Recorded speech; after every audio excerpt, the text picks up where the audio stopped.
Debate Showdown. Poilievre stuns Carney into silence. Audience left in awe. In a recent political debate that captivated audiences across Canada, Pierre Poilievre, leader of the Conservative Party, delivered a commanding performance that left not only viewers impressed but his opponent, Mark Carney, the newly appointed Liberal leader and Prime Minister, momentarily speechless. Held entirely in French, the debate tested each candidate's ability to communicate fluently in Canada's second official language, but it did far more than showcase their linguistic competence. It laid bare their contrasting visions for the country, with Poilievre seizing the spotlight and making a compelling case for change. From the outset, the tone of the debate was charged. There was a sense of anticipation in the air as voters waited to see how Carney, a former central banker with a polished reputation but little political battle experience, would fare against the seasoned and fiery Poilievre.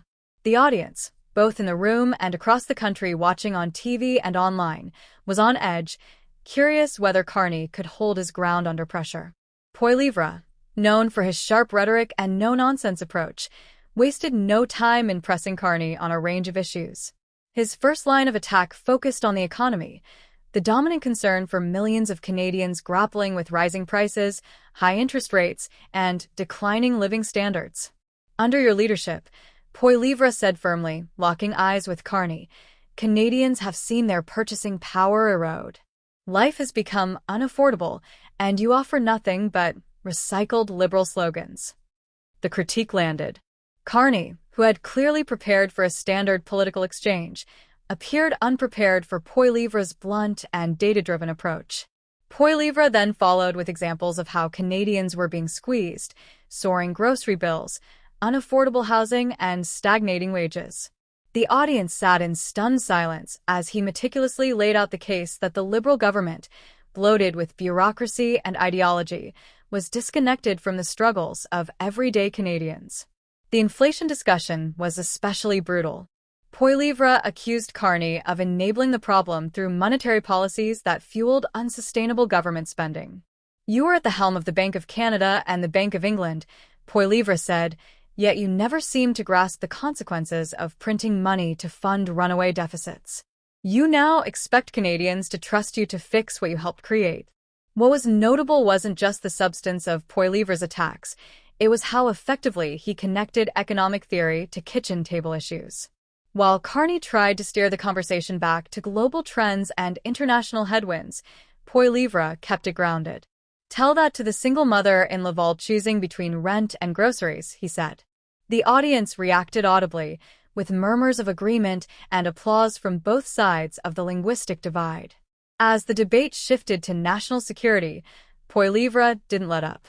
He zeroed in on threats both foreign and domestic, including the rising concerns over terrorism. He reminded the audience that Hamas has been designated a terrorist organization by the Government of Canada since 2002 under the Criminal Code. We cannot afford to be morally ambiguous when it comes to terrorism, he said passionately. Canadians must know where their government stands. He accused the Liberals of appeasement, suggesting that their unwillingness to confront extremism head-on was part of a broader pattern of prioritizing political correctness over public safety. A government that can't call out evil clearly and unequivocally is a government that's lost its moral compass, Poilievre said. Carney, clearly uncomfortable, attempted to pivot to multilateral diplomacy and humanitarian aid, but the damage was done. Poilievre had painted a picture of a Liberal government too timid to defend Canadian values. Turning next to fiscal policy, Poilievre argued that the Trudeau-Carney Liberal era has been marked by reckless spending with little to show for it.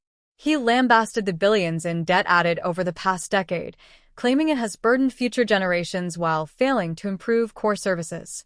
You can't just throw money at a problem and hope it disappears, he said, echoing what many viewers were likely thinking. We need real solutions, not photo ops and press releases. He called for a return to balanced budgets and fiscal discipline, framing economic responsibility not just as a policy goal, but as a moral obligation.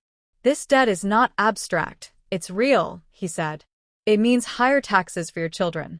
It means fewer hospitals, fewer schools, and a government that's handcuffed in future crises. These remarks drew loud applause, reflecting the audience's growing frustration with a decade of spending that hasn't delivered meaningful results. Healthcare, another key topic, saw Poilievre draw sharp distinctions between himself and the Liberals. He criticized the government for allowing wait times to grow and emergency rooms to close across the country. Canadians are waiting 12 hours in ERs or being flown hundreds of kilometers to get a simple scan, he said. That's not progress, it's failure. Carney countered by citing federal transfers and investments in healthcare innovation, but Poilievre dismissed these as bureaucratic window dressing.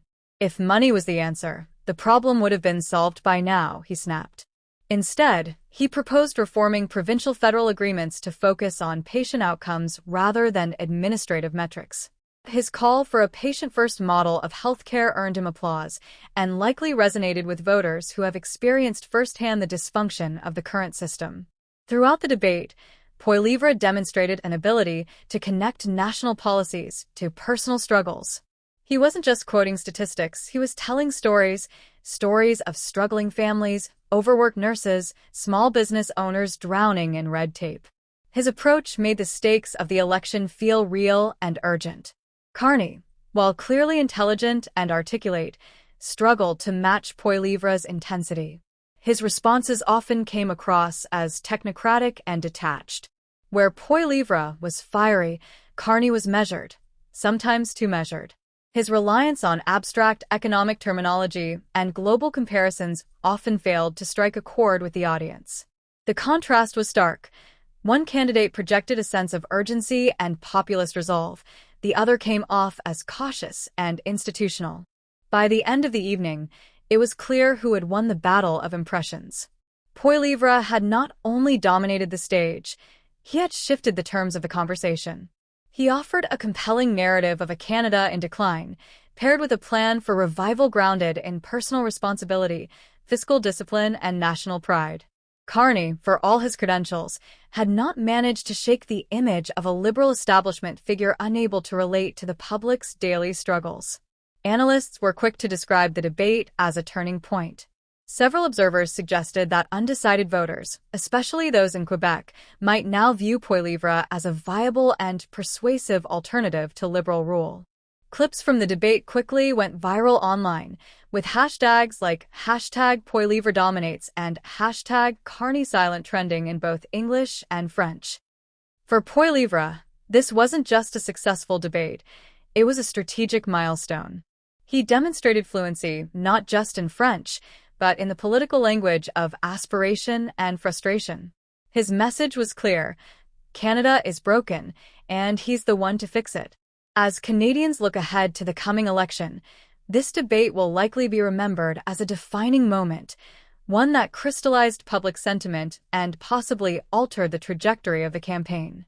With Poilievre casting himself as the voice of ordinary Canadians and Carney struggling to embody the change many voters are seeking, the stage is set for a fiercely contested election. Poilievre's emphasis on restoring economic sanity, protecting national security, and reforming essential services has given his campaign momentum. Whether Carney can recover from this early blow remains to be seen, but one thing is clear: the battle for Canada's future is well underway, and voters are paying attention like never before.